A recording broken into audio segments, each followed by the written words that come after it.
Tyler, I guess, taking a break from college and stuff, and but Davin was a real big inspiration to Tyler, and I remember when he first met Davin. Davin's this amazing guitar player, and Tyler was kind of starting playing guitar, and he would practice at my house in preparation for playing with Davin. And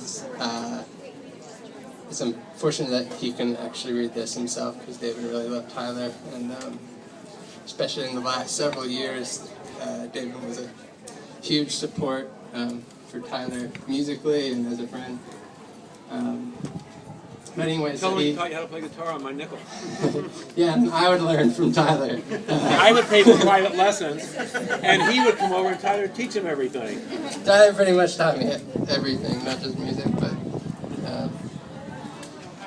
but here's, Davin sent me this up the other day, and it's really long. He said I shouldn't read it all, but I think I'm just going to read it all. Read it all. Can we turn down the music a little? Turn down the music. I'll speak in his person. I met Tyler Davin met Tyler in September 2001 when he was 15 and I was 21. We worked at MTV together in the filing department. I heard him talking to someone else about playing guitar, so I told him that I played too. Eventually he would play songs for me in the parking lot, and as we often talked about music, we had slightly different musical tastes in the beginning. I listened to a lot of heavy metal and jazz, and he listened to lots of hippie stoner music. But we both had long hair, liked good music, and liked each other. That's a funny story. The first time I met Davin, Tyler and I in our, total hippie attire, went to, Davin was in this band called The Stolen Babies. So you can imagine what they looked like. I think the bass player had like a black sock that he put over his head, and Nice. and we showed up just like the most colorful things there, and but anyways,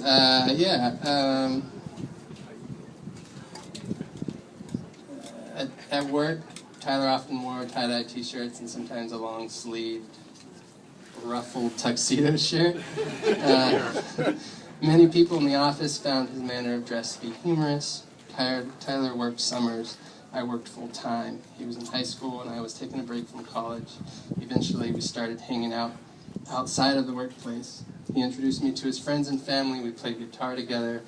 I went back to college at Cal Arts. Tyler began college at Sonoma State. In early 2004, I fell in love with the music of Elliott Smith, and I remember calling Tyler and telling him about his new musical love and demanding that he listen to it too.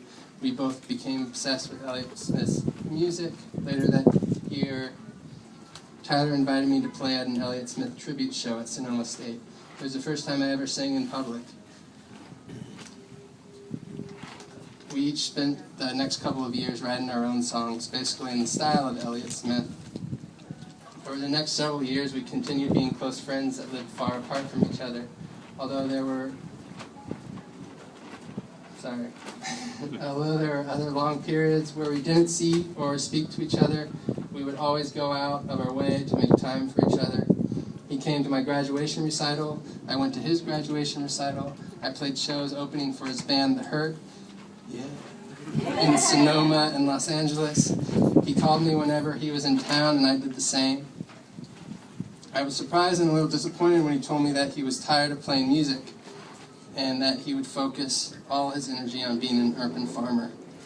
But I knew that he would be great at it, and he was. I also knew that someone who loved music so much couldn't stay away for that too long. I was right about that too. After Tyler's second band, Partyland, broke up, he told me he wanted to move to LA to play music with me and to have a change of scenery. We had never truly been in a band together, so this was our chance to try it in earnest. We weren't sure if we should start a new band or if he could fit into my previously established band. We settled on the latter, which was not the best choice.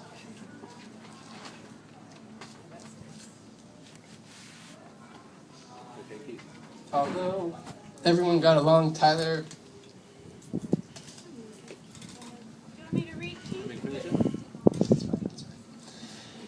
Tyler simply didn't fit in musically with the rest of the band, so after playing one show together, we agreed that we should start a separate band of our own. It was a mutual decision, but it felt like I was kicking Tyler out of the band.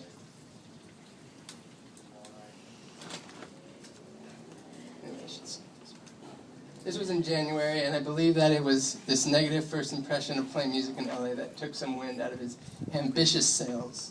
But Tyler was very ambitious, and over the next several months, he was busy finding new jobs and making new friends in LA. We only played a couple of shows as a duet this year, but our last show on July 20th was very promising. We both had a great time, and I was looking forward to the future. This is a narrative written to help you understand Davin and Tyler's friendship, and the narrative pales in comparison to the actual experience. Although this narrative and the narrative of Tyler's life can be interpreted as having a sad ending, we should remember that the sad part is only the most recent and brief addition to a sublime 28-year life. This, on a lighter note, let me just read that. Tyler fun facts. Did you write this? No, this is Davin. This is Davin. He was open and friendly, or 10 things I loved about Tyler. He was open and friendly to everyone. He was a great songwriter. Eerie. He was a fearless performer, never passing up an opportunity to play his songs for me or anyone else. He had a great taste in music. Not always. No, he did. He laughed at all my jokes. Not my jokes, Davin's jokes. You laughed at yours too. No matter which haircut, facial hair combination he chose, he always looked good. I agree with that. Oh. He was always very supportive of my songwriting and never afraid to offer criticism. He was a hard worker. He was pushy. He often told me that he loved me. And then there's some fun, I told you it was long, sorry. Fun fact number 1, the worst smell that I've ever experienced was in 2008 at Tyler and Paul's apartment in Kentucky.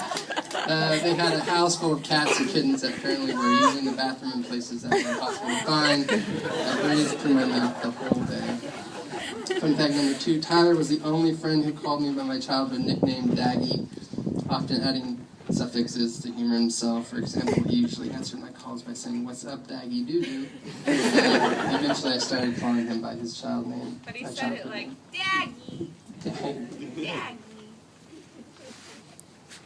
Fun fact number 3. A few years ago, Tyler, Keith, me, AB, Andy, and I tried to ride bicycles from San Francisco to Los Angeles. In less than a week. Part of this was because Mike would bike, and Tyler was like, we have to do it. We have to do it right. In 5 days before November. Before Thanksgiving. Yeah, before Thanksgiving. He was like, we gave ourselves 5 days to bike. Andy was prepared. He trained for 3 weeks. And Tyler was prepared, and Tyler was not prepared. Tyler was. I had trained never for seen that. Tyler so prepared for something physically exhausting like that. I warned them. Yeah, but Davin was not prepared. Cut out in Santa Cruz. Yeah. We had Davin and then AB, and I guess it was me who crapped out at the end. Tyler was usually at the front of the pack for the 3 days Yeah, that it Ellen took had us. to take him home. In Monterey. For the 3 days it took us to get to Santa Cruz, I was constantly amazed at how such an unhealthy, unmuscular young man could have such incredible stuff. Yeah, and if Evan's here, thanks for giving us a ride. Welcome. Davin Rosenberg is here. He's the one that saved them. They were stuck in Yeah, the it rain. was You a guys were stuck in disaster. the rain. I'm so happy we called me. Good rain got him. Fun fact number 4. Tyler carried around a small journal in his pocket in which he would write down things of interest, song ideas, to-do lists. Number 5. Tyler often told me that I should grow a beard or a mustache. Like his. Like his, yeah. David But was so Davin anal was always perfect. afraid to, and now Davin has decided that he would honor these wishes. So hopefully he'll have a Hopefully mustache that'll when he work gets out for him. and a message to Tyler. Tyler, I miss you already. I'm sorry about LA. It could have gotten better if you let it. You'll always be loved. My heart is broken. I don't have any words in my head. Don, is that a 14-year-old? Wow.